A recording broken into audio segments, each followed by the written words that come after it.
So now it's really our chance to hear from you, and I'm really pleased to introduce our moderator, who is Richard Zaldivar.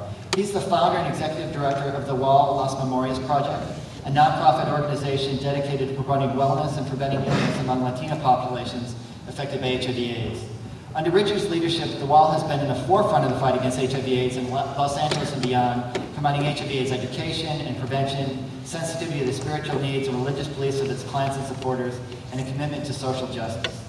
The Wall Las Memorias Project is noted for several highly visible endeavors, including construction of the nation's first publicly funded AIDS monument in the U.S., hosting a Strikeout AIDS, the first ever AIDS Awareness Day at Dodger Stadium, and their leadership in the fight against crystal methamphetamine use.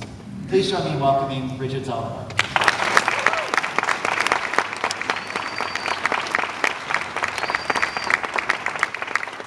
Thank you so much, Jeff, for the introduction. I need to also tell and share with everybody that I am very humbled to be in this role, in this position today.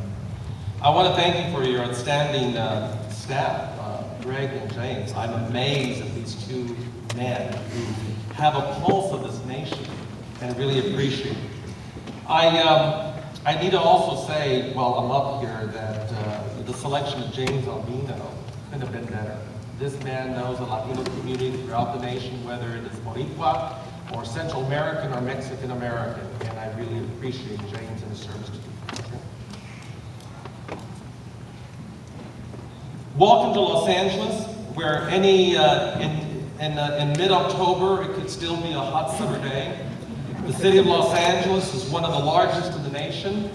It is one of 88 cities that are part of the huge Los Angeles County.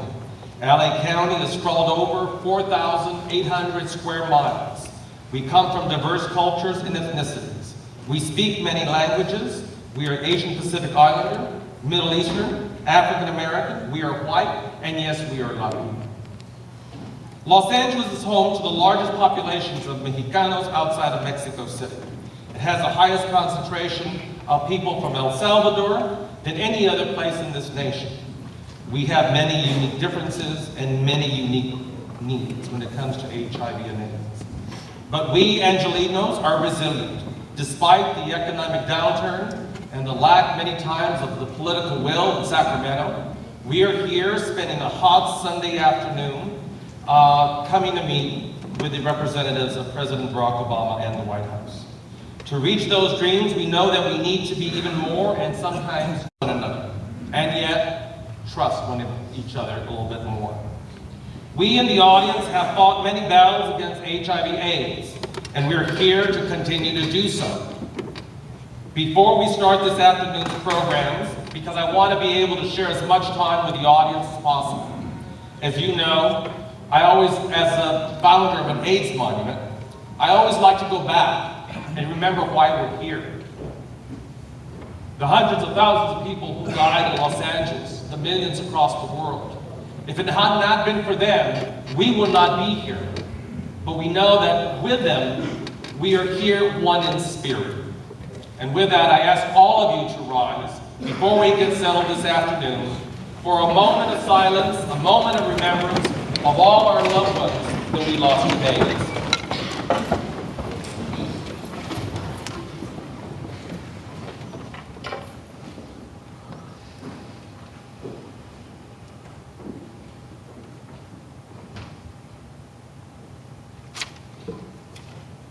Thank you.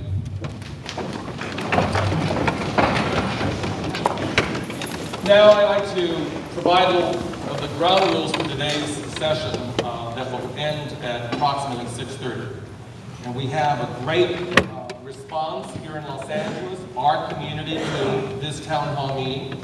But to be able to get as many voices as possible from different sectors of the communities, from different parts of Los Angeles County, I ask that we be mindful that we have 1.5 minutes of providing recommendations to the White House. This is not an opportunity for questions and answers. This is an opportunity for us in Los Angeles to provide guidance, new ideas, and recommendations that this White House will review.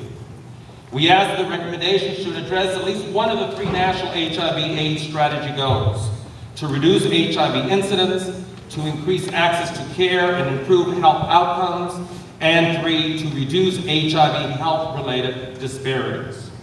We haven't got too much time for all of us that are in the room, but we're ready to get started now. I ask that you start lining up at each of the microphones. We'll spend about a minute and a half. When we get close to the end of the minute and a half, we have a timer, and he's going to say, enough. And I got to pay attention to Ezequiel Guerra, who is from the Memorias project. So with that, we welcome this discussion.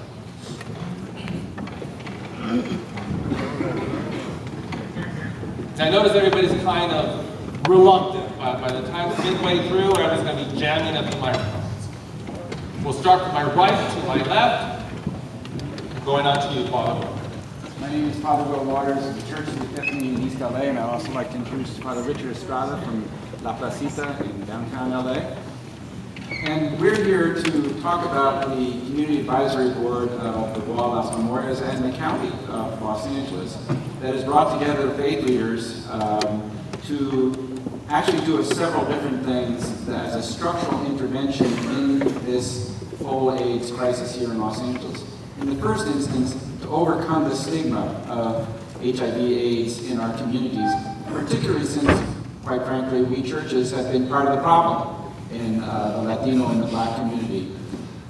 We have educated ourselves, we have followed the leadership of the Wall Las Memorias and invited them into our churches to educate our pastoral teams and to show us how we can help to overcome the stigma.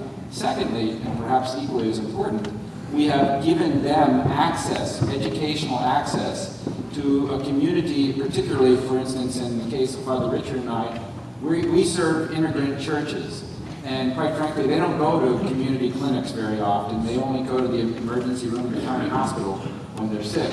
Therefore, they are not getting the kind of information, nor are they getting tested for HIV/AIDS, and yet their experience, their life experience here in Los Angeles is one in which they are constantly being confronted with sexual opportunities, and even getting here so often crossing the border is time for, is that time?